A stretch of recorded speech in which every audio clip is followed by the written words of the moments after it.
एक समस्या, जब आप बतौर कोर्ट काम करें तो आपके पास पावर होने चाहिए कि लोगों को, यदि आपको कोऑपरेट नहीं कर रहे हैं तो कुछ ना कुछ उनके खिलाफ दंडिक कार्रवाई करने का प्रावधान आपको होना चाहिए। तो ये सारे प्रोसीजर दिए गए हैं कि जब कोई ऐसा कार्य किया जाता है जो जस्टिस डिलीवरी में समस्या पैदा कर रहा है, न्याय प्रशासन को सर्व करने में समस्या पैदा कर रहा है, तो उन बारे में जो प्रक्रिया है, अपराध तो आपको 193 से लेके 194, 95, 96, 299, 199 यहां सब मिलेंगे।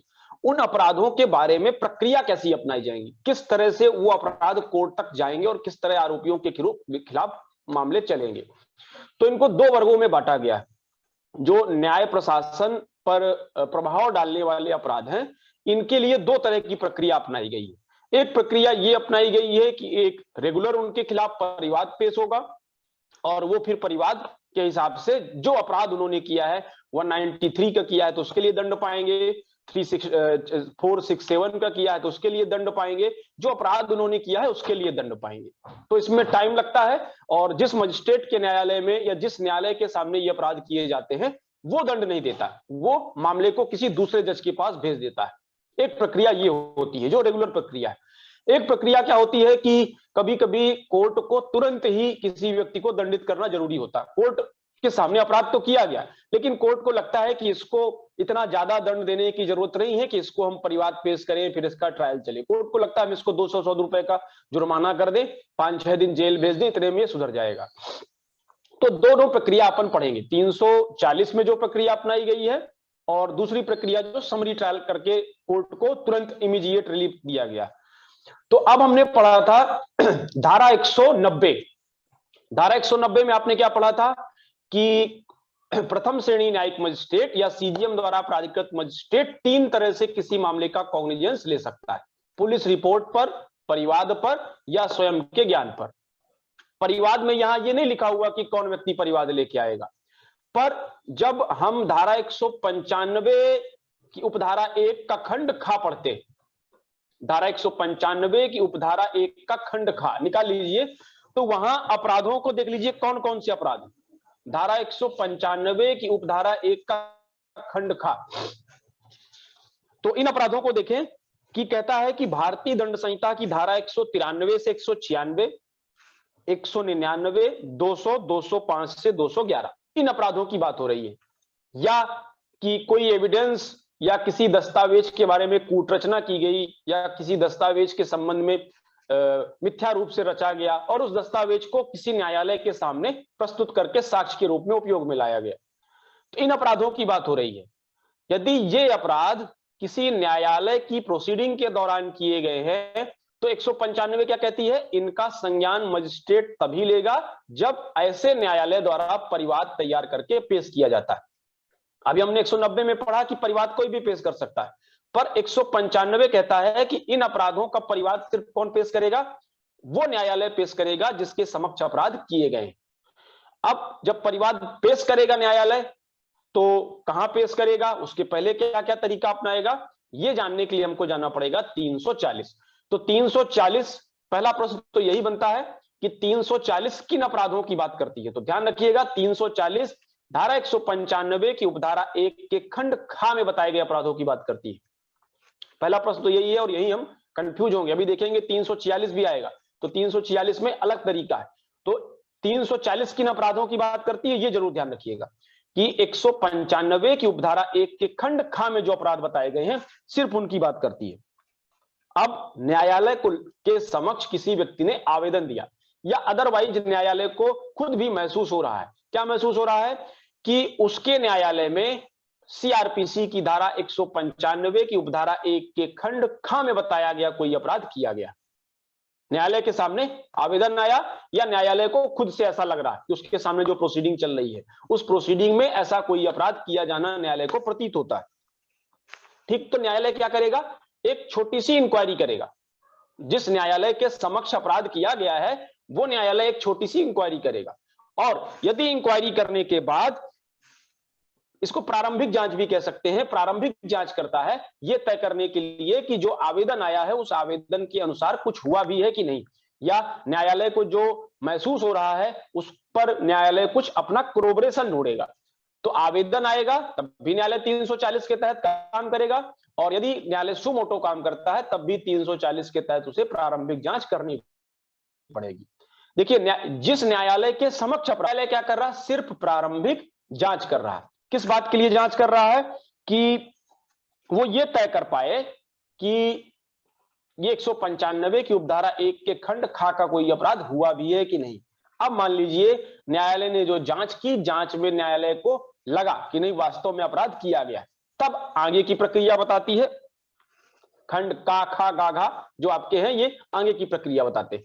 तो पहली प्रोसेस पहले अपराध ध्यान रखें कि 340 किस अपराध की बात करती है और क्यों करती है, ये रीजनिंग भी आप जान सकते हैं, क्योंकि वहीं कहा गया है कि ये न्यायालय के ही परिवाद पर कोई भी कोर्ट संज्ञान लेगा।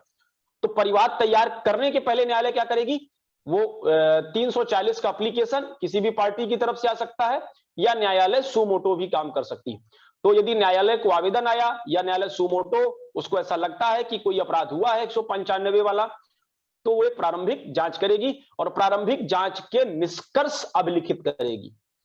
प्रारंभिक जांच में उसने जो पाया तो वो क्या करेगी, अपने जो निष्कर्ष है प्रारंभिक जांच में जो भी उसकी फाइंडिंग है उन फाइंडिंग को रिकॉर्ड करेगी। पहला काम हो गया। दूसरा काम क्या करेगी कि उसका एक लिखित परिवाद तैयार करेगी। ठीक, दूसरा काम जांच ने उस न्यायालय ने कर ली जिसके सामने अपराध हुआ था। अब वही न्यायालय जांच के बाद जांच की फाइंडिंग को रिकॉर्ड कर रहा है, जांच में उसने क्या पाया, और फिर उसके बाद तीसरा काम करेगी कि वो एक लिखित परिवाद तैयार करेगी।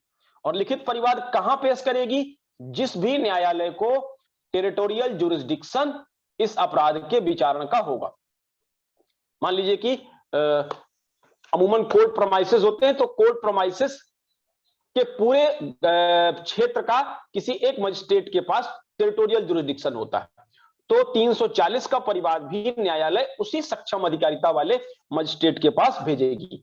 और ये मजिस्ट्रेट का क्लासिफिकेशन भी बता दिया गया, सेकंड क्लास मजिस्ट्रेट नहीं होगा, ये प्रथम वर्ग मजिस्ट्रेट ही होगा। तो लिखित परिवाद तैयार किया और प्रथम वर्ग मजिस्ट्रेट के पास भेज दिया। फिर क्या करेगी, अब आरोपी का क्या करेगी, जांच की थी तो जांच में उसने पाया था कि इसने अपराध किया है, तो उस आरोपी का क्या करेगी न्यायालय, तो उस आरोपी से वो बांड भरा लेगी कि आप बॉन्ड भरिए कि हम ये परिवाद वहां पेश कर रहे हैं ए नाम के मजिस्ट्रेट के सामने, तो आप ए नाम के मजिस्ट्रेट के सामने जाकर हाजिर होंगे। और यदि बॉन्ड नहीं भरता है आरोपी या श्योरिटी नहीं देता है, तो न्यायालय क्या कर सकती है, उसको कस्टडी में भी भेज सकती है कि जेल भेज दो इसको, फिर जेल से चला जाएगा वहां कोर्ट। पांचवा काम कि जब न्यायालय ने जांच की, प्रारंभिक जांच की, जिस न्यायालय के समक्ष अपराध हुआ उसने जब प्रारंभिक जांच की, तो प्रारंभिक जांच करने के बाद उसने कुछ गवाहों को भी पाया होगा, तो उन गवाहों को भी वो बॉन्ड भरा सकती है, आबद्ध कर सकती है कि आप इस ट्रायल में जो ये परजुरी का मामला है इसका ट्रायल ए नाम के मजिस्ट्रेट के सामने चलेगा, तो आप वहां जाकर बयान देंगे। तो ये 340 की प्रक्रिया हो गई। 340 जब आप इसको सतही तौर पर पढ़ें तो बड़ा बोरिंग सा लगता है, पर यदि आप इसका कॉन्सेप्ट समझ लें तो थोड़ा इंटरेस्ट पैदा होता है इसमें। तो कैसा समझना आपको कि यहां पर परिवाद हो रहा है, परिवाद क्यों हो रहा है, किसके द्वारा हो रहा है, किसी एक न्यायालय के सामने मामला चल रहा था, उस न्यायालय को ऐसा लगा, चाहे किसी आवेदन पर लगा हो या अदरवाइज लगा हो, कि मेरी कोर्ट में 195 की उपधारा 1 के खंड खा में जो अपराध बताए गए हैं सीआरपीसी में, वो अपराध किए गए।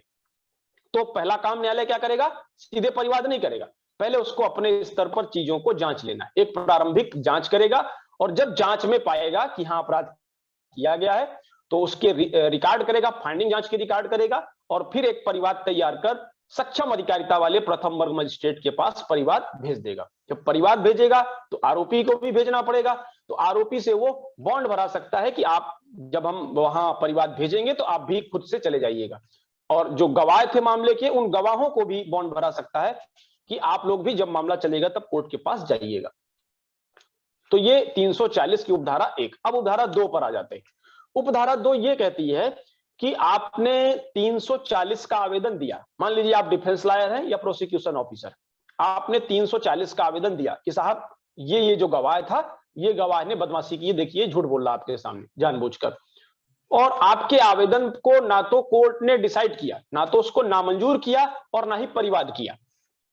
दो परिस्थितियां आ गई, आपने मान लीजिए कि सेशन कोर्ट में आपका मामला चल रहा था, फर्स्ट डीजे के यहां आपका मामला चल रहा था, उस मामले में आप डिफेंस लॉयर थे, आपको लगा कि कोई गवाह न्यायालय के सामने झूठ बोलकर चला गया, आपने अपना आवेदन बनाया, आवेदन के ग्राउंड्स दिए। अब आपके आवेदन पर कोर्ट ने ना तो कोई डिसीजन लिया, ना तो आपके आवेदन को नामंजूरी किया, और ना ही आपके आवेदन पर परिवाद ही तैयार किया, परिवाद भी नहीं किया।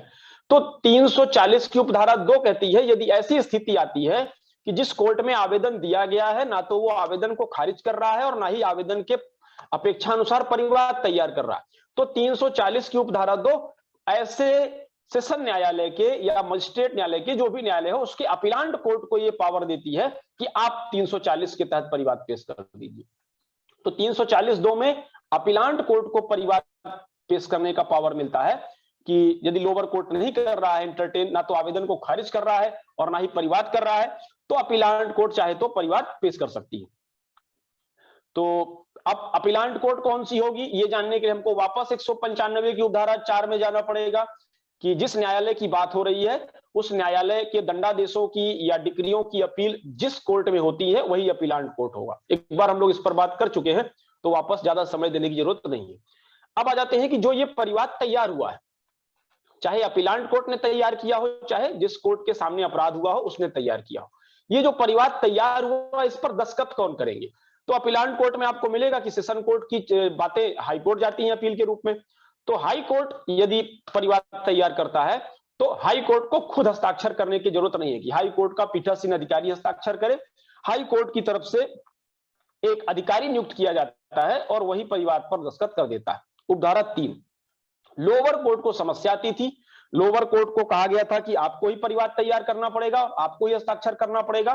तो एक प्रैक्टिकल प्रॉब्लम आती थी कि जजेस जब बयान देते खड़े रहेंगे, तो फिर कहा गया कि जो लोअर कोर्ट परिवाद तैयार करता है वो खुद भी हस्ताक्षर कर सकता है पीठासीन अधिकारी, या उसको भी को लिखित रूप में अथराइज कर दे और ऐसा व्यक्ति परिवाद पेश कर दे। तो ये 340 की चीजें हुई। तो 340 फिर एक बार आपको बता देते हैं, थोड़ा सा ये उलझा हुआ लगता है, पर यदि आप 195 आपने समझ ली है तो फिर यहां पर आसान हो जाती है चीजें।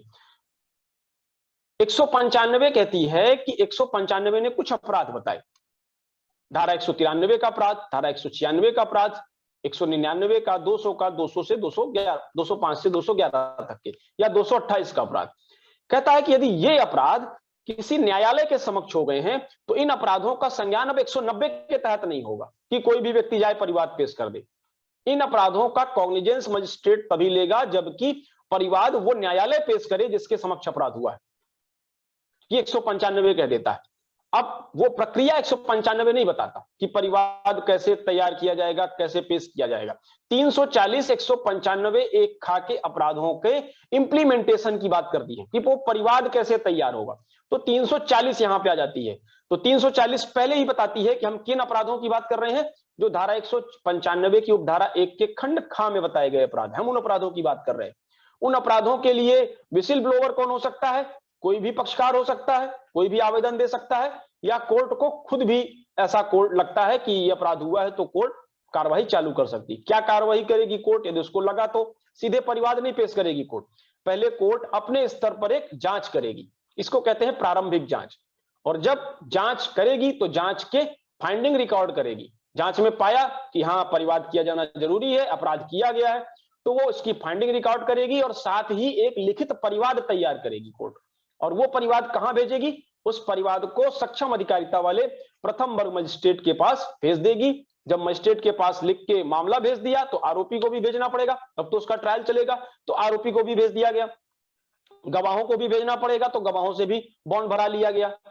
340 की उपधारा 2 कहती है कि यदि आपने जिस कोर्ट में आवेदन दिया है वो कोर्ट आपके आवेदन पर ना तो काम कर रहा है और ना ही आपके आवेदन को खारिज कर रहा है, तो अपीलांट कोर्ट को पास आप चले जाइए 340 की उपधारा 2 के तहत, कि नीचे वाला कोर्ट ना तो हमारे आवेदन को डिसाइड कर रहा है और ना ही हमारे आवेदन पर आवेदन कर रहा है। तो अपीलांट कोर्ट भी इन्हीं शक्तियों का उपयोग करके परिवाद पेश कर सकती है। जब परिवाद पेश हुआ तो हस्ताक्षर कौन करेगा? तो हाई कोर्ट है, तो हाई कोर्ट एक अधिकारी को नियुक्त कर देगी। लोअर कोर्ट है तो 2005 के बाद स्थितियां लोअर कोर्ट की भी बदल गई हैं। लोअर कोर्ट भी चाहे तो पीठासीन अधिकारी हस्ताक्षर कर दे, या पीठासीन अधिकारी ने किसी को लिखित रूप में ऑथराइज कर दिया है तो वो व्यक्ति भी हस्ताक्षर कर दे। अब आ जाएं 341। आपने आवेदन दिया कि ए नामक व्यक्ति जो विटनेस था कोर्ट के सामने, उसने आके कोर्ट में झूठी गवाही दी है। आपके आवेदन पर कोर्ट ने काम कर दिया और 340 का परिवाद तैयार करके पेश कर दिया। तो अब जो विटनेस था वो कहां जाएगा? वो आप उसको लगता है कि जज साहब ने गलत परिवाद पेश कर दिया है, मैं तो सब सही सही बता के गया था, जज साहब को धोखा हो रहा है, तो वो कहां जाएगा? तो 341 उसको पावर देती है जिस व्यक्ति के खिलाफ परिवाद पेश किया गया है। तो कहा गया कि आप 340 के तहत मजिस्ट्रेट ने जो रीजन रिकॉर्ड किए हैं, जो आदेश किया है, उस आदेश के विरुद्ध आप जा सकते हैं। कहां? ऐसे मजिस्ट्रेट या न्यायालय के मामलों की जहां अपीलें होती हैं, आप अपीलांट कोर्ट के बताइए कि हमारे खिलाफ 340 का गलत परिवाद पेश कर दिया गया। तो ये हो गया जिसके खिलाफ परिवाद पेश किया गया। अब मान लीजिए जिस पक्षकार ने आवेदन लगाया था और कोर्ट ने उसके आवेदन को खारिज कर दिया, तो वो कहां जाएगा? तो उसको भी 341 उपाय देती है कि आप भी अपीलांट कोर्ट चले जाइए कि मैंने, देखिए साहब, ग्राउंड्स बताए थे और इन ग्राउंड्स के हिसाब से प्राइमा फेसाई अपरेंट लग रहा है कि झूठी गवाही दी गई है और जज साहब काम नहीं कर रहे, तो फिर आप भी 342 चले जाइए। एक बार 342 देख लेते हैं कि किसी न्यायालय ने धारा 340 की उपधारा 1 या उपधारा 2 के अधीन परिवाद करने से इनकार कर दिया है या ऐसा परिवाद कर दिया है, तब पक्षकारों को सूचना देने के पश्चात उस परिवाद को वापस लेने या परिवाद करने, आप क्या रिलीफ मांगेंगे? जो अपीलांट कोर्ट के पास आप अपील करने जा रहे हैं तो रिलीफ ये मांगेंगे कि हमारा परिवाद वापस ले लिया जाए यदि आपके खिलाफ परिवाद हो गया है तो, और यदि आपके आवेदन पर परिवाद नहीं किया गया है तो आप कहेंगे कि परिवाद किया जाए। इसी रिलीफ की प्रेयर लेके आप जाएंगे अपीलांट कोर्ट के पास। तो 342 कहती है आप अपीलांट कोर्ट के पास जाइए और अपीलांट कोर्ट आपकी बातों को सुनेगी। 341 अपील का पावर देती है। फिर आ जाए कि यदि आप अपील करने गए कि हमारे खिलाफ गलत परिवाद कर दिया गया है या हमारे मामले में परिवाद किया जाना चाहिए था और परिवाद नहीं किया गया, तो अपीलांट कोर्ट ने जो आर्डर दिया है, अब इस आर्डर की कहीं अपील नहीं होगी, या इस आर्डर के पालन में 340 के तहत मजिस्ट्रेट ने परिवाद पेश कर दिया या परिवाद वापस ले लिया, तो उन मामलों की फिर अब अपील नहीं होगी, ये अंतिम हो जाएगा। 341 का कोई आदेश यदि अपीलांट कोर्ट ने दे दिया या अपीलांट कोर्ट ने 341 के तहत आदेश दिया और फिर उसके पालन में परिवाद पेश कर दिया गया, तो उन मामलों की अब कहीं कोई अपील नहीं होगी और यह मामला अंतिम हो जाएगा और उसका रिवीजन भी आप नहीं कर सकते। ये प्रश्न बनता है यहां पर कि क्या 341 के अधीन अपीलांट कोर्ट ने कोई ऑर्डर किया, अब उसकी अपील आप कहीं कर सकते हैं कि नहीं, क्या आप उसका रिवीजन कर सकते हैं कि नहीं? तो रोक दिया गया कि ना तो आप इसका रिवीजन कर सकते हैं और ये अब अंतिम हो जाएगा, इसकी अपील भी नहीं कर सकते। अंतिम हो गया जो अपीलांट कोर्ट ने आदेश दिया है। तो ये थोड़ा सा अलग सा प्रावधान है, तो जरूर ध्यान रखिएगा 341 में जो रिविजनल पावर छीन लिए जाते हैं। फिर जब 342 खर्चे देने की बात करता है कि जब आपने आवेदन किया है कोर्ट से कि परिवाद पेश किया जाए, तो परिवाद अब कोर्ट में चलेगा तो खर्चे भी लगेंगे, वकील करना पड़ेगा, बहुत सारे खर्चे लगेंगे और परिवाद लिखना पड़ेगा, टाइप कराना पड़ेगा, वो भी खर्चे लगेंगे। तो ये खर्चे कौन देगा? ये भी कोर्ट बता सकती है कि आप खर्चे दीजिए। खर्चे देने की शक्ति, सिर्फ इतना टाइटल ध्यान रखें, यही पर्याप्त। 343 महत्वपूर्ण। 343 महत्वपूर्ण कैसे महत्वपूर्ण है ये समझते हैं कि देखिए जो परिवाद पेश होगा, अभी हमने जब आपने पढ़ा था धारा 200 202 है ना, तो यहां पर आपने पढ़ा था कि जो भी व्यक्ति परिवाद लेकर जाएगा उसके बयान रिकॉर्ड किए जाएंगे, उसके साक्षियों के बयान रिकॉर्ड किए जाएंगे। तो कोर्ट तो परेशान हो जाएगी यदि उसने 340 का कोई परिवाद पेश कर दिया, फिर नीचे वाला मजिस्ट्रेट, मान लीजिए सेशन कोर्ट ने परिवाद पेश कर दिया है। हाँ, 341 की एक चीज और लिख लीजिएगा कि उच्च न्यायालय को 341 लागू नहीं होती। यदि आपने उच्च न्यायालय से कहा था परिवाद पेश करिए और उच्च न्यायालय ने परिवाद पेश करने से इनकार कर दिया, तो फिर 341 के तहत आप अपील नहीं कर सकते। 343 ये कहती है कि, अब समस्या समझिएगा, समस्या ये है कि हम 200 पढ़ रहे थे या 202 पढ़ रहे थे, तो वहां कहा जा रहा था कि जैसे ही परिवाद पेश होगा तो संज्ञान लेने वाला मजिस्ट्रेट परिवादी की और उसके साक्षियों की परीक्षा करेगा। फिर वहां ध्यान रखिए कि कोर्ट को एग्जेम्पशन दे दिया गया था। कोर्ट के साक्षियों की, यदि न्यायालय लिखकर परिवाद पेश करता है तो फिर जरूरत नहीं है कि 200 और 202 के तहत कार्रवाई की जाए। अब उसके बावजूद भी यदि मान लीजिए कि 200 की कार्रवाई नहीं की गई, 202 के तहत कार्रवाई की गई, फिर भी न्यायालय के लिए बड़ा एम्ब्रेसिंग हो जाएगा कि एक सेशन जज मजिस्ट्रेट के यहां जा रहा है बयान देने, सेशन जज मजिस्ट्रेट के यहां अपने मामले की पैरवी कर रहा है। तो इसीलिए ये यद्यपि है परिवाद 343 के तहत, 340 के तहत, यद्यपि आप पेश क्या कर रहे हैं, परिवाद पेश कर रहे हैं, पर इन सारी समस्याओं से बचने के लिए कह दिया गया कि इसको आप क्या ट्रीट करें, पुलिस रिपोर्ट की तरह माने। अब इसको आप ट्रीट कैसे करना है, इसका ट्रायल कैसे चलाना है, इसका ट्रायल चलाना है पुलिस रिपोर्ट की तरह। पुलिस रिपोर्ट की तरह ट्रायल चलेगा तो पब्लिक प्रोसिक्यूटर मिल जाएगा आपको।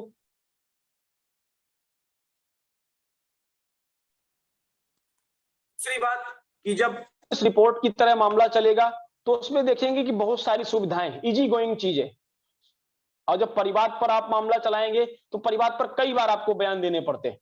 तो पुलिस रिपोर्ट की तरह कर दिया गया कि ये यद्यपि हो रहा परिवाद पेश हो रहा, न्यायालय परिवाद पेश कर रही है, फिर भी आप इसको पुलिस रिपोर्ट की तरह, जब जिस मजिस्ट्रेट के पास क्या है वो जब ट्रायल चलाएगा तो वो इसका ट्रायल पुलिस रिपोर्ट के मामले की तरह चलाएगा।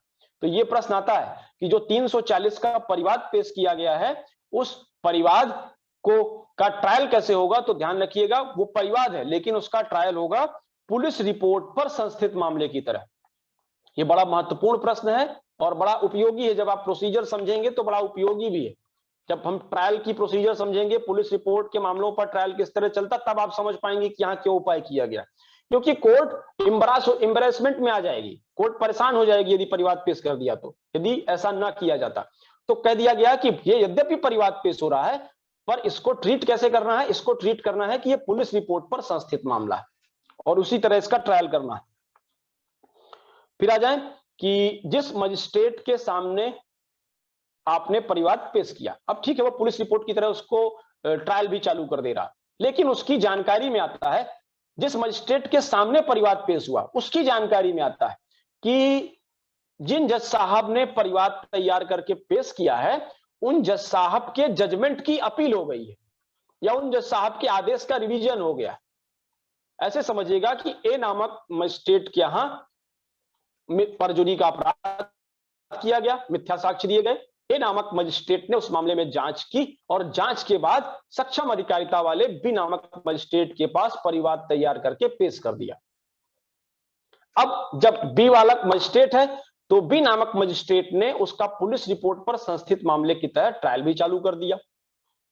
अब जब बी वाला मजिस्ट्रेट ट्रायल चालू कर रहा था, उसी समय उसकी जानकारी में आता है कि ए वाले मजिस्ट्रेट के सामने जिस प्रोसीडिंग के आधार पर उन्होंने पाया था कि इसने मिथ्या साक्ष्य दिया है, उस आदेश की या उस जजमेंट की अपील हो चुकी है। तो बी वाला मजिस्ट्रेट क्या करेगा, अब कार्रवाई को स्थगित कर देगा, क्योंकि ए नामक मजिस्ट्रेट के मूल आदेश की अपील हो गई है। ये जो न्याय प्रशासन में प्रभाव डालने वाले अपराधों का जो तीखापन है कह सकते हैं, तो ये 343 की उपधारा 2 उस तीखेपन को कम कर देती है कि एक बार किसी तरह परिवाद पेश हुआ, एक तो जज साहब परिवाद पेश करेंगे नहीं, बड़ा हटते हैं उन चीजों से। दूसरी चीज, यदि एक बार परिवाद पेश हो गया, उस पर संज्ञान भी ले लिया गया और ट्रायल भी चालू हो गया, लेकिन उस मूल मामले की अपील कर दी गई है जिस मामले पर यह पाया गया था कि मिथ्या साक्ष्य दिया गया। तो फिर जहां पर आपने 340 का परिवाद पेश किया था, वो न्यायालय कार्यवाही को रोक देगा। और कब तक रोके रहेगा, जब तक कि ऐसी अपील का विनिश्चय नहीं हो जाता। ए नामक जज साहब के यहां जो मामला चल रहा था, उस मामले की अपील हो गई, उस मामले में उन्होंने जो जजमेंट दिया। थोड़ा सा इसको और आसान आपको बताते हैं कि मान लीजिए कि का मामला ए नामक मजिस्ट्रेट के यहां चल रहा है, ठीक, लिखते जाए यदि आप तो आसान रहेगा प्रोविजो समझ उपधारा 2 समझने के लिए, कि ए नामक मजिस्ट्रेट के यहां चोरी का मामला चल रहा था। ए नामक मजिस्ट्रेट के यहां ट्रायल चला, ट्रायल में कोई गवाह आता है, मान लीजिए रामलाल, रामलाल गवाह के रूप में आता है और रामलाल ने बहुत सी चीजें अनर्गल बताई, झूठी साक्ष्य दे दी, ठीक। तो रामलाल के खिलाफ मजिस्ट्रेट ए नामक मजिस्ट्रेट ने जांच की, मामला काहे का चल रहा था, चोरी का चल रहा था। अब ए नामक मजिस्ट्रेट ने जब जजमेंट दिया तो जजमेंट में उसने पाया कि रामलाल तो बहुत बदमाशी कर रहा है, रामलाल तो जगह जगह झूठ बोल रहा है और जानबूझकर झूठ बोल रहा है। तो अब 379 का तो वो फैसला करेगा ही, 379 का उसने जजमेंट किया और उसी जजमेंट में पाया कि रामलाल मिथ्या साक्ष्य दे रहा है, उसकी बातें 195 के तहत आती हैं और इसके खिलाफ लिखित परिवाद पेश किया जाए। तो चोरी वाले मामले का जजमेंट आ गया और एक नई कार्यवाही चालू हो गई रामलाल के खिलाफ परिवाद। अब ये जो परिवाद पेश कर दिया गया कहां, मान लीजिए बी नामक मजिस्ट्रेट के पास। तो बी नामक मजिस्ट्रेट ने उसका संज्ञान लिया और उस पर ट्रायल चालू कर दिया।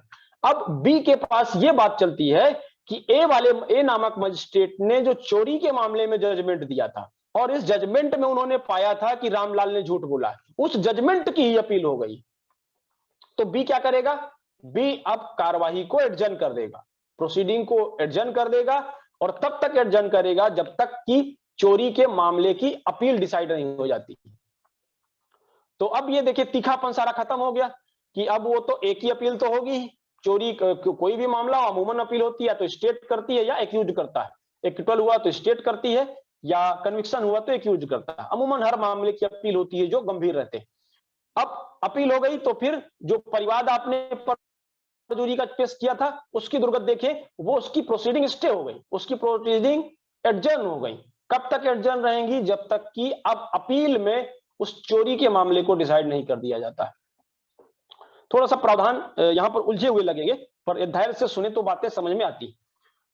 ये एक इसी तरह प्रावधान हमने पढ़ा था 2D का एक्सप्लेनेशन, उसको भी इससे मिला के पढ़ें। 2D के एक्सप्लेनेशन में क्या था कि पुलिस रिपोर्ट, जो असंज्ञेय अपराध की पुलिस रिपोर्ट आप पेश कर रहे थे, तो वो पेश आप पुलिस रिपोर्ट कर रहे थे और माना जा रहा था उसको परिवाद। और यहां पर आप परिवाद पेश कर रहे हैं और माना जा रहा है उसको पुलिस रिपोर्ट।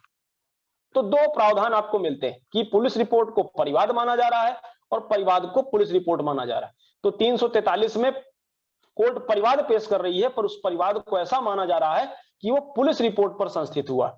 और वहां पर आप 2D के एक्सप्लेनेशन में जाएं तो वहां पर आप पुलिस रिपोर्ट पेश कर रहे हैं, पर उसको परिवाद की तरह ट्रीट किया जा रहा। तो ये जो रेगुलर कार्रवाइयां हो गई कि यहां पर ये जो प्रावधान है आपके, तो जब आप 479 आपने पढ़ा था तो 479 में देखा था कि यदि कोई भी न्यायालय है किसी मामले में पार्टी है या उसका इंटरेस्ट है तो वो उस मामले को नहीं सुनेगा। 479 में जो फेयर ट्रायल का एक भाग था कि कोई भी व्यक्ति अपने ही मामले में जज नहीं हो सकता। तो ये जो 340 से लेकर आपके 343 तक के प्रावधान है वो उसी 479 के प्रावधानों का ही पालन करते हैं कि मतलब जज साहब ने खुद ही पाया कि उन्हीं के कोर्ट में कोई व्यक्ति झूठ बोल के चला गया, तो जज साहब का तो अवमान हो गया, वो तो पर्सनली इंटरेस्टेड हो गए कि नहीं ये तो अब नहीं बचना चाहिए।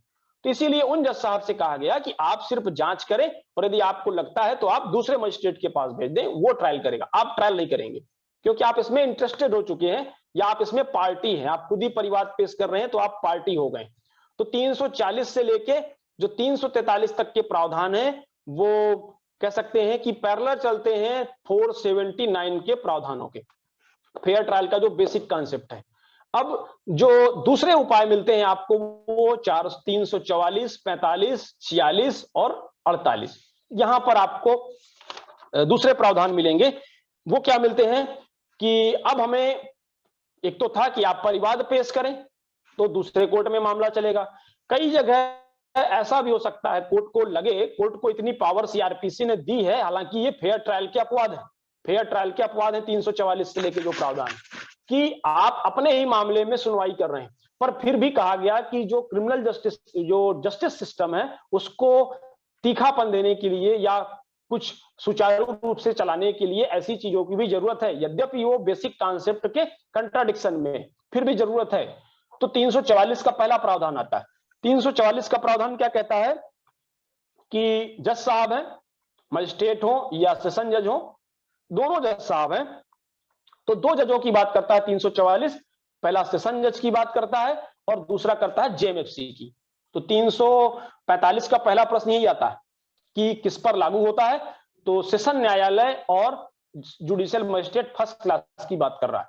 यदि सेशन न्यायालय या जुडिशियल मजिस्ट्रेट फर्स्ट क्लास को जजमेंट लिखाते समय या कोई आर्डर लिखाते समय ऐसा लग गया, ऐसी राय उनकी बन गई कि अरे मेरे सामने तो ये व्यक्ति झूठी गवाही देके चला गया, या मेरे सामने ये व्यक्ति कूटरचित दस्तावेज पेश करके चला गया, ठीक, मिथ्या दस्तावेज की रचना की है या इसने मिथ्या साक्ष्य दिया है, पर जो मिथ्या साक्ष्य दिया है उसका मामले पर बहुत ज्यादा प्रभाव नहीं पड़ रहा, पर इसको तो समझाइश देनी पड़ेगी। ध्यान रखिएगा किस स्टेज की बात हो रही है, निर्णय या आदेश पारित करते समय। किस जज की बात हो रही है, सेशन कोर्ट की या जेएमएफसी की बात हो रही है। कि सेशन कोर्ट या जेएमएफसी जब निर्णय या आदेश पारित कर रहे हैं, इस समय उनको महसूस हो रहा है, क्या महसूस हो रहा है कि उनके सामने जानबूझकर किसी व्यक्ति ने मिथ्या साक्ष्य दिया है या किसी व्यक्ति ने जानबूझकर मिथ्या साक्ष्य गढ़ा है। तो अब जज साहब को लगा इसको समझाइश देनी चाहिए, पर साथ ही जो मिथ्या साक्ष्य दिया है या मिथ्या साक्ष्य गढ़ा है उसका नेचर इतना गंभीर नहीं है कि वहां पर हम 340 की कार्रवाई करें, रेगुलर ट्रायल इसके खिलाफ चलाएं। जज साहब को लगता है कि इसको समरी ट्रायल चलाकर संक्षिप्ततः विचारण करके इसको सबक तो जरूर सिखाना चाहिए, तो 344 ये पावर देती है। तो जज किसकी बात हो रही है, सेशन जज की और जेएमएफसी की बात हो रही है। स्टेज कौन सी हो रही है कि जब आप निर्णय या अंतिम आदेश दे रहे हैं, तब आपको लगता है कि आपके सामने उपस्थित होने वाले किसी साक्षी ने जानबूझकर मिथ्या साक्ष्य दिया है या मिथ्या साक्ष्य गढ़ा है। और बहुत ज्यादा गंभीर बात नहीं पड़ रही है पूरे जुडिशियल सिस्टम में, पर इसको सबक सिखाना जरूरी है। और सबक आपको लगता है कि हम समरी ट्रायल इसका चला दें तो समरी ट्रायल में काम चल जाएगा। तो कोर्ट संक्षिप्त विचार किया जाना चाहिए, कोर्ट की ये राय है तो कोर्ट फिर खुद संज्ञान ले लेगा। देखिए अभी हम कह रहे थे कि आप जिसमें पार्टी हो तो आपको संज्ञान नहीं लेना, पर ये उसका अपवाद है कि यहां पर कोर्ट पार्टी भी है, उसी की कोर्ट में किसी ने झूठी गवाही दी है या उसी की कोर्ट में किसी ने मिथ्या साक्ष्य गढ़ा है, और वही कोर्ट देखिए संज्ञान ले रहा। शर्त क्या है कि कोर्ट को लगना चाहिए कि समरी ट्रायल से ही हम इस मामले को निपटाएंगे। तो कोर्ट ने संज्ञान लिया और संज्ञान लेने के बाद आरोपी को जिसने मिथ्या साक्ष्य दिया था उसको नोटिस देगा, अपॉर्चुनिटी देगा कि आप आइए और एक्सप्लेन करिए कि क्यों आपने ऐसा किया। और यदि वो एक्सप्लेनेशन आके देता है, कोर्ट को सेटिस्फाइड नहीं कर पाता है, कोर्ट को लगता है कि नहीं जानबूझकर इसने दिया है, तो कोर्ट फिर इसका समरी ट्रायल कर सकता है, संक्षिप्त विचारण कर सकता है और उसे कितनी सजा दे सकता है, 3 माह तक का कारावास दे सकता है या 500 रुपए तक का जुर्माना दे सकता है या दोनों दे दे। तो प्रश्न इससे यही बनते हैं कि किस जज की बात हो रही है, तो सेशन जज की और जेएमएफसी की बात हो रही है। किस स्टेज की बात हो रही है, स्टेज है निर्णय या अंतिम आदेश पारित करते समय। कोर्ट को जब उसने एविडेंस देखी पूरी फाइल तो लगा कि ये जो ए नामक व्यक्ति आया था कि तो देखिए मेरे सामने ही मिथ्या साक्ष्य देके चला गया, साफ साफ झूठ बोल के चला गया, पर जो मिथ्या साक्ष्य दिया है वो इस गंभीरता का नहीं है कि हम उसके खिलाफ अलग से मामला चलाएं। तो कोर्ट को 344 ये पावर देता है कि खुद ही आप संज्ञान ले लीजिए और उसका समरी ट्रायल करके और जो भी सजा देनी है 3 माह तक का कारावास या 500 रुपए तक का जुर्माना आप दे दीजिए। ये पावर कोर्ट को मिलती है। तो कोर्ट क्या करेगा, उसको अपॉर्चुनिटी देगा कि आप आइए और बताइए क्यों आपने ऐसा किया है, और यदि उसकी बातों से कोर्ट संतुष्ट नहीं होता है, असहमत है, तो फिर उसको या तो 3 माह तक की सजा दे सकता है या 500 रुपए तक का जुर्माना दे सकता है, या चाहे तो दोनों दे सकता है।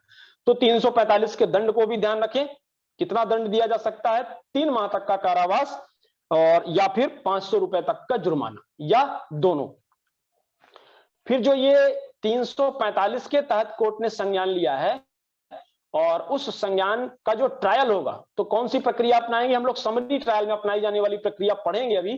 तो जो प्रक्रिया समरी ट्रायल के मामलों के लिए लागू होती है वही प्रक्रिया 345 के मामले के लिए भी लागू होगी। अब ऐसा तो नहीं है कि जो मान लीजिए कि जज साहब को लगा, अभी हमने पढ़ा कि यदि वही अपराध वो करता है 195 की परिभाषा में 345 का भी अपराध आता है। तो अब जज साहब को यदि ऐसा लगता है कि समरी ट्रायल का प्रावधान आ गया तो ये मतलब नहीं है कि जज साहब उसका रेगुलर ट्रायल नहीं करा सकते। यदि लगता था जज साहब को कि इसको थोड़ी बहुत सजा देके डांट फटकार के छोड़ देंगे तो सुधर जाएगा, यदि ऐसा लगता है तब तो समरी ट्रायल करेंगे। अदरवाइज उनको लगता है कि इतने मेरे सामने मिथ्या साक्ष्य दिया है और इसको ज्यादा दंड मिलना चाहिए, समरी ट्रायल में काम नहीं चलेगा, तो फिर वो 340 के तहत परिवाद कर सकते हैं। तो धारा 3 यही कहती है कि जहां इस धारा के अधीन न्यायालय कार्रवाई करने के लिए अग्रसर नहीं होता, ये एक विकल्प देती है कि यदि कोर्ट को लगता है कि समरी ट्रायल करके और कम सजा में इसको सुधारा जा सकता है तो समरी ट्रायल करेगा, और यदि कोर्ट को ऐसा नहीं लगता है तो फिर कोर्ट 340 की शक्तियां उसके लिए खुली हुई है। फिर जहां पर मान लीजिए कि समरी ट्रायल कोर्ट ने किया, उसने समरी ट्रायल किया, पर जो आदेश और जो जजमेंट वो पारित कर रहा था, किस समय उसने कार्यवाही शुरू की थी? जब आदेश या जजमेंट पारित कर रहा था। अब मान लीजिए जो आदेश या जो जजमेंट उसने पारित किया था उसकी अपील हो गई, तो इस समरी ट्रायल का क्या होगा?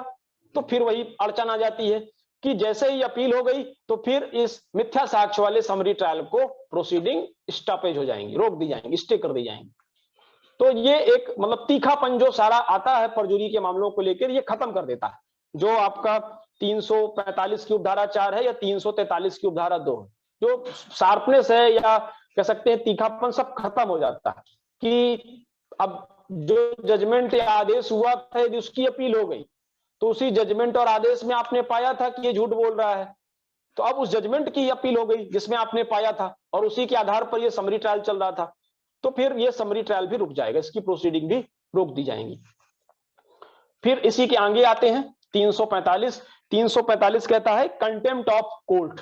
कंटेम्प्ट ऑफ कोर्ट आप एक पढ़ेंगे, कंटेम्प्ट ऑफ कोर्ट एक्ट अलग है, तो उसी का ये छोटा प्रारूप है कि 345 क्या कहता है कि आपने आईपीसी की धारा 175 पढ़ी कि जब कोर्ट किसी से कहता है कि आप दस्तावेज पेश कर दीजिए या आप आ जाइए कोर्ट के सामने और आप नहीं आते, या थी 178 है, 178 कहता है कि आपसे कोई लोक सेवक कुछ प्रश्न पूछ रहा है और आप उनका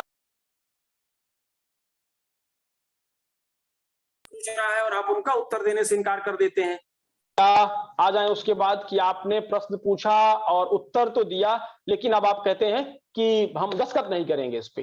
तो बहुत सारे प्रावधान है आपके 175, 178, 179, 180, या आप कोर्ट की प्रोसीडिंग में बार बार विघ्न डाल रहे हैं तो 228। तो इन 4-5 धाराओं की बात करता है, 175, 178, 179, 180 या 228। इन धाराओं की बात होती है कि यदि कोर्ट, चाहे कौन सा कोर्ट है, चाहे सिविल न्यायालय हो, चाहे राजस्व न्यायालय हो, चाहे दंड न्यायालय, तीनों कोर्ट की बात करता है, सिविल, रेवेन्यू और क्रिमिनल, तीनों कोर्ट की बात करता है कि यदि ये जो 175, 78, 79, 80 और 228 के अपराध हैं, यदि ऐसे कोर्ट की दृष्टिगोचरता में और उसकी उपस्थिति में किया जाता है, ठीक, मतलब इस कोर्ट के सामने ही कोई व्यक्ति कहता है मैं दस्तखत नहीं करूंगा, कोर्ट से ही कहता है कि मैं नहीं जवाब दूंगा, जो करना आप कर लीजिए, बड़ा उद्दंड आदमी है, कोर्ट की कार्रवाई में ही कोर्ट के सामने विघ्न डालता है, गाना गाने लगा, नाचने लगा, तो कोर्ट क्या करेगी?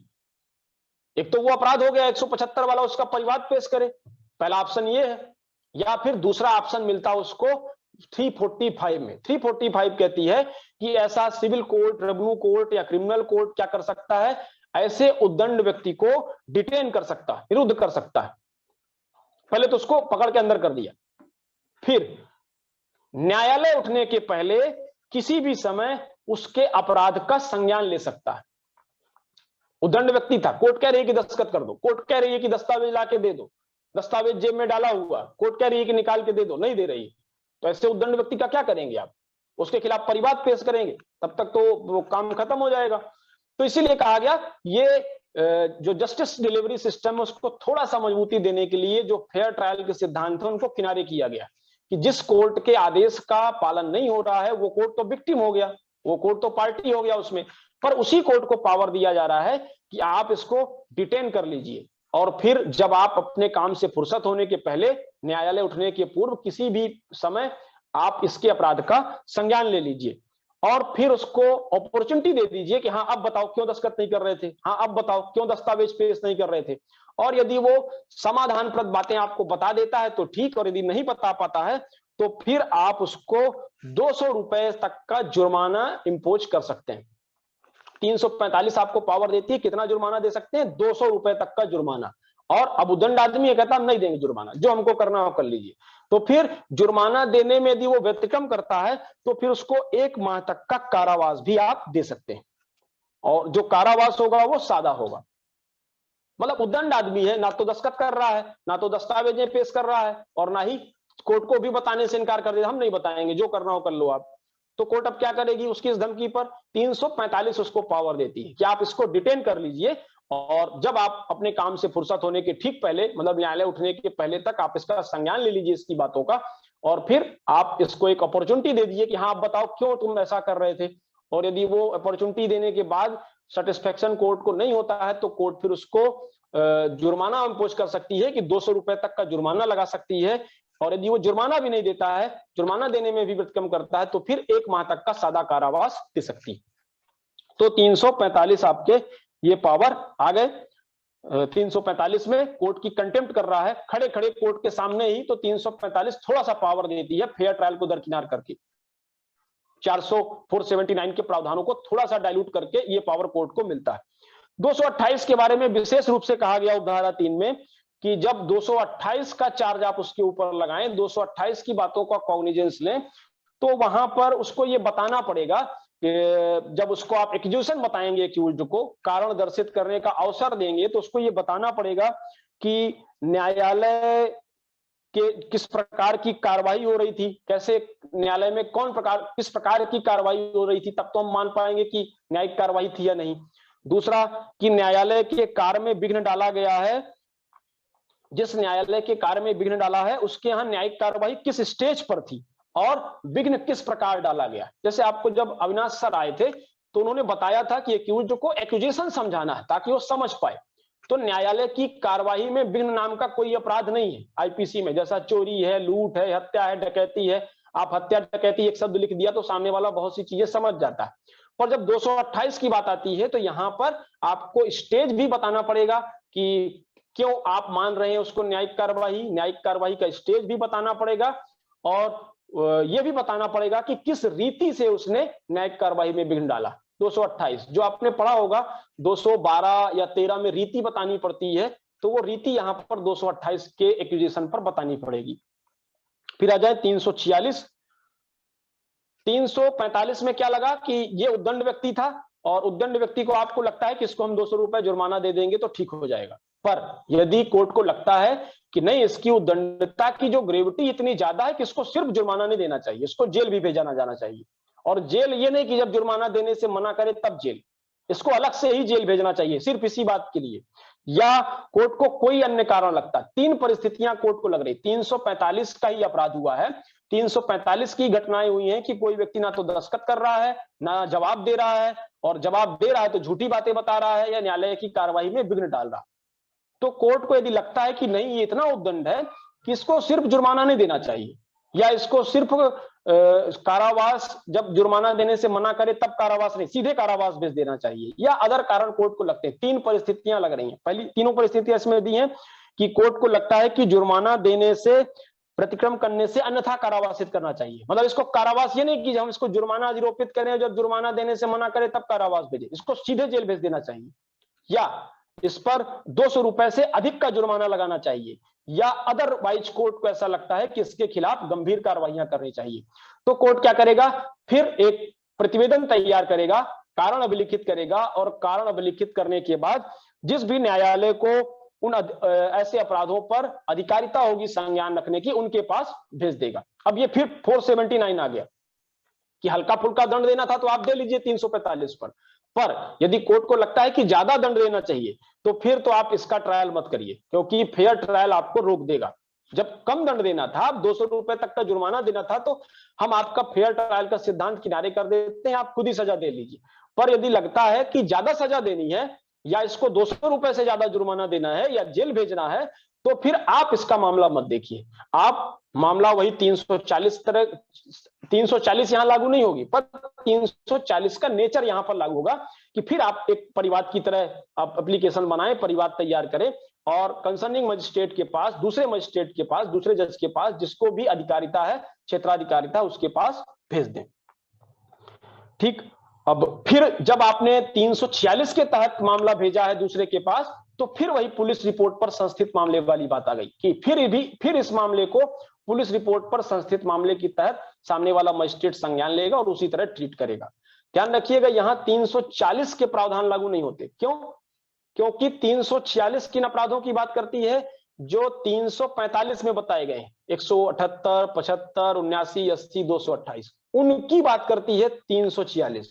और 340 किसकी बात करती है? जो आपके 195 की उपधारा 1 के खंड खा में बताए गए अपराध। इसलिए कंफ्यूज मत होइएगा, 340 अपराध की श्रेणी पहले ही तय कर देती है कि हम इन्हीं अपराधों की बात कर रहे हैं, और 346 किन अपराधों की बात कर रही है? जो एक 345 में बताए गए, 175, 78, 79, 180, 228, यदि इन अपराधों में आपको लगता है कि इसको ज्यादा दंड दिया जाना चाहिए, 200 रुपए से ज्यादा जुर्माना देना चाहिए, या इसको जेल भी भेजा जाना चाहिए, तो फिर आप 346 के तहत परिवाद तैयार करें, और परिवाद तैयार करके आप कंसर्निंग जुरिडिक्शन वाले मजिस्ट्रेट के पास भेज दें, और वो जिसके पास आपने मामला भेजा है वो आपके मामले को पुलिस रिपोर्ट की तरह ट्रीट करेगा। 346। अब 347, ये यहां से प्री में बहुत सारे प्रश्न आते हैं कि क्या रजिस्ट्रार और डिप्टी रजिस्ट्रार, जिनके यहां रजिस्ट्री होती है, किसी भी प्रकार की रजिस्ट्री होती है, रजिस्ट्रार एक अधिकारी होता है गवर्नमेंट में, तो क्या रजिस्ट्रार के सामने कोई दस्तखत करने से मना कर दे, या रजिस्ट्रार कुछ पूछे उसको बताने से मना कर दे, तो रजिस्ट्रार भी 345 का पावर इंटरटेन कर सकता है। तो कहता है 347 की यदि राज्य सरकार ने ऐसा डायरेक्शन दिया है, यदि राज्य सरकार ने कहा है, रजिस्ट्रार को पावर दिया है कि आपको 345 और 46 के प्रयोजन के लिए न्यायालय माना जाएगा, तो फिर आपको न्यायालय माना जाएगा, और फिर रजिस्ट्रार को भी 345 और 46 वाले पावर मिल गए। अब वो भी न्यायालय हो गया, तो वो भी संज्ञान ले सकता है और 200 रुपए तक का जुर्माना इंपोज कर सकता है। तो रजिस्ट्रार के बारे में कब रजिस्ट्रार को कोर्ट माना जाएगा, राज्य सरकार ने इस संबंध में डायरेक्शन निश्चित कर दिया। 348 आ जाए। 348 कहता है कि आप क्यों किसी व्यक्ति को 200 रुपए का जुर्माना इंपोज कर रहे थे 345 के तहत, या क्यों किसी को आप जेल भिजवाना चाह रहे थे 346 का परिवाद पेश कर, क्योंकि वो आपके आदेशों का पालन नहीं कर रहा था। आप कह रहे हैं कि दस्तावेज पेश करो, दस्तावेज पेश नहीं कर रहा, आप कह रहे हैं दस्तखत करो, दस्तखत नहीं कर रहा है, आप कह रहे हैं इस प्रश्न का उत्तर दो, उत्तर देने से मना कर दे रहा है, तो इसीलिए आप उसको उसके बारे में कॉग्निजेंस ले रहे थे। अब आपने कॉग्निजेंस ले लिया, अब वो आदमी सुधर गया, कहता साहब माफ कर दीजिए, हमसे गलती हो गई, हम समझ नहीं पाए, तो आप क्या करेंगे? नहीं नहीं, तुमसे तो गलती हुई, अब तुम तो जेल जाओगे जाओगे, ऐसा नहीं करना है। 348 प्रावधान देती है कि जिस कार्य के लिए, मतलब आप किसी कार्य से असंतुष्ट थे, उसके आप दस्तखत नहीं कर रहा था, यदि वो तैयार हो गया, लाइए साहब मैं दस्तखत करता हूं, आपने संज्ञान ले लिया एक बार 345 के तहत, अब वो कहता है कि लाइए साहब मैं दस्तखत कर देता हूं, या आपने संज्ञान ले लिया, वो कहता है कि हाँ मेरे पास ये दस्तावेज है मैं पेश कर देता हूं, तब बात खत्म, वहीं पे बात खत्म कर देनी है। क्या करना है कि आदेश या अपेक्षा के मांग लिए जाने पर मजिस्ट्रेट या न्यायालय अभियुक्त को डिस्चार्ज कर सकता है, ऐसा नहीं कि करेगा, में शब्द का उपयोग है कि यदि वो जिस आदेश का पालन आपके नहीं कर रहा था, या आपकी जिस रिक्वेस्ट पर काम नहीं कर रहा था, यदि वो ऐसी रिक्वेस्ट या ऐसी आदेश का पालन कर देता है, तो फिर 345 के तहत काम करने वाला जज या मजिस्ट्रेट, या 346 के तहत काम करने वाला मजिस्ट्रेट उसको डिस्चार्ज कर देगा। और दूसरी चीज, या तो फिर उसको कोई दंड दे दिया है, उसने दंड दे दिया है, यदि तो दंड नहीं दिया तब तो डिस्चार्ज कर देगा, और यदि दंड दे दिया है तो फिर उसके दंड का वो परिहार कर सकता है। ठीक, अपोलॉजी, यदि वो माफी मांग रहा है तो फिर आप रिजिड ना होइए, उसके दंड का परिहार कर दीजिए। 349 और 50 बात करते हैं अलग, कि यदि आपने किसी से कहा कि आप अपने कब्जे की दस्तावेजें पेश कर दीजिए, चीजें पेश कर दीजिए, और ऐसा व्यक्ति पेश कर बिना कारण के ऐसी दस्तावेज पेश करने से मना करता है, या आप कुछ पूछ रहे हैं तो वो बताने से भी मना करता है, तो 349 एक और शक्ति देती है। 349 शक्ति देती है कि आप उसको 7 दिन से अनधिक अवधि के लिए कारावास में डाल सकते हैं, 7 दिन तक का कारावास। यदि 345 की प्रोसीडिंग चालू करेंगे आप बाद में, यदि आपके दस्तावेज पेश करने से इनकार कर दिया आपके सामने, या आपने उसको मतलब बुलाया था बतौर साक्षी, किसी व्यक्ति को आपने बुलाया था और वो आपके सामने दस्तावेज या चीजें पेश करने से इनकार करता है, और आपने बुलाया था कि आओ बयान दो, और वो कोर्ट के सामने कहता नहीं हम क्यों बताएं कुछ, तो फिर 349 ये पावर देती है कि आप उसको 7 दिन तक के कारावास में डाल सकते हैं, या आप उसको न्यायालय की ही किसी अधिकारी की अभिरक्षा में रख सकते हैं।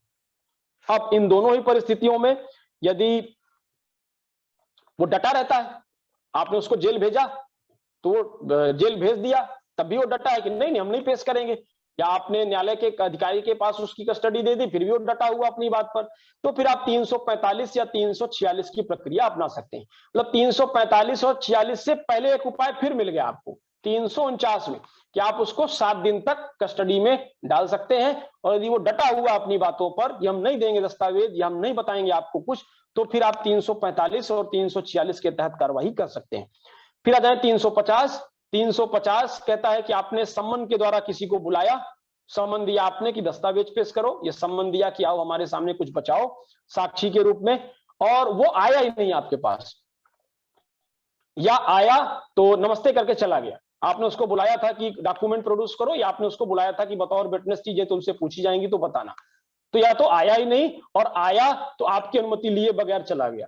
तो 350 फिर आपको पावर देती है कि आप उसके इस उद्दंडता के खिलाफ कॉग्निजेंस ले सकते हैं और फिर एक समरी ट्रायल चला सकते हैं और ऐसे व्यक्ति को 100 रुपए तक का जुर्माना इंपोज कर सकते हैं। तो ये दंड जरूर ध्यान रखिएगा। 345 में कितना दंड है, 344 में कितना है, 349 में कितना है, 350 में कितना है, सजा कितनी कहां पर दी हुई, इसी से प्रश्न बनते हैं। तो यदि आपने सम्मन किसी को दिया कि आओ हमारे सामने कुछ पेश करो, या आपने दिया कि हमारे सामने आके कुछ बताओ, और वो व्यक्ति आया ही नहीं, या आया तो आपकी अनुमति लिए बगैर चला गया, तो फिर 350 ये पावर देती है कि ऐसे व्यक्ति के खिलाफ आप कॉग्निजेंस ले सकते हैं और उसको आप 100 रुपए तक का जुर्माना इंपोज कर सकते हैं। तो ये जो चारों ट्रायल चलेंगे आपके 344 के, 45 के और 350 के, तो इन जगह आपको समरी ट्रायल में अपनाई जाने वाली प्रक्रिया ही अपनानी। अब आ जाएं कि ये जो आपने 344 के तहत किसी के खिलाफ आदेश कर दिया, कॉग्निजेंस ले लिया, 345 के तहत कर दिया, 349 के तहत आपने किसी को जेल में भेज दिया, या 350 के तहत आपने उसको जुर्माना लगा दिया, तो ऐसा व्यक्ति आपके आदेश से असंतुष्ट है, तो वो कहां जाएगा? तो 351 अपीलों का प्रावधान देती है कि जिस न्यायालय ने 344 के तहत, 45 के तहत, 49 या 50 के तहत काम किया है, उसके दंडादेशों की जहां पर अपील होती है, आप वहां जाकर 351 के तहत अपील पेश कर सकते हैं। तो ये अपील का हमको चौथा प्रावधान मिला। एक धारा 86 में मिला था, दूसरा मिला था अपने को धारा 341 में अपील का प्रावधान, तीसरा प्रावधान यहां मिलता है, और एक प्रावधान मिला था 449 में। तो अपील के इतने प्रावधान आपकी जगह जगह हैं। तो यहां पर किसकी अपील हो रही है? जो समरी ट्रायल, जो फेयर ट्रायल के अपवाद हैं, 344, 45, 49, 50, इन आपवादिक परिस्थितियों में जो मजिस्ट्रेट काम कर रहा है उसके मामले से असंतुष्ट व्यक्ति 351 के तहत अपील कर सकता है। अब इसमें समस्या आएगी कि रजिस्ट्रार के मामले की तो अपील कहीं होती नहीं है, और लघुवाद न्यायालय होता है जो हम सीपीसी पढ़ेंगे, तो लघुवाद न्यायालय के भी आदेश की कहीं अपील नहीं होती है। तो फिर इनके लिए 351 में अपीलांट कोर्ट कौन होगा? तो आगे स्पष्ट कर दिया गया है कि रजिस्ट्रार या डिप्टी रजिस्ट्रार जिस सेशन जज की अधिकारिता में है उसके यहां आप अपील कर सकते हैं 351 के तहत। यदि वो 344-45 में काम करता है रजिस्ट्रार, तो फिर आप उसके आदेश की अपील कहां कर सकते हैं? सेशन न्यायालय में कर सकते हैं। इसी तरह लघुवाद न्यायालय का भी कहा गया कि लघुवाद न्यायालय जिस सेशन कोर्ट के ज्यूरिसडिक्शन में काम करता है उस सेशन कोर्ट के यहां आप 351 की अपील कर सकते हैं। हमने एक सिद्धांत पढ़ा था 479 में कि आप अपने ही मामले की सुनवाई नहीं करेंगे, 479 यही कहता है। तो उस सिद्धांत के अपवाद हैं, ये 4 अपवाद हैं, 344, 45, 49 और 50। इन अपवादों के सिवाय कोई भी न्यायालय उस मामले की सुनवाई नहीं करेगा जो उसके सामने घटित हुए हैं। ठीक, क्योंकि 479 रोक लगा देता है कि आप नहीं सुनेंगे, ये अपवाद जरूर देता है। अपवाद फेयर ट्रायल के अपवाद है, तो इन अपवादों को छोड़ दीजिए। हाई कोर्ट है तो हाई कोर्ट की छोड़ दीजिए। अदरवाइज कोई भी न्यायालय 195 में जो अपराध बताए गए हैं, 195 में निर्दिष्ट किसी अपराध का विचारण नहीं करेगा यदि वो अपराध उसके समक्ष किया गया है, या उसके प्राधिकार का अवमान करके किया गया है, या ऐसे न्यायाधीश या मजिस्ट्रेट को बतौर न्यायाधीश या मजिस्ट्रेट जानकारी में लाया गया है। मतलब सिंपल सा नियम है कि कोई भी अपने मामले की सुनवाई नहीं करेगा। उसके 5 अपवाद हैं, एक हो गया 344, एक हो गया 345, 49, 50 और हाई कोर्ट। हाई कोर्ट पर ये रोक नहीं है। तो ये अपवाद हो गए 479 के। तो ये प्रावधान आपके परीक्षा के लिए थोड़ा सा प्री एग्जाम के लिए महत्वपूर्ण है, और जब आप कोर्ट में काम करें तो उसके लिए भी आप काम ले सकते हैं। तो यदि कोई प्रश्न हो तो बात कर लेते हैं।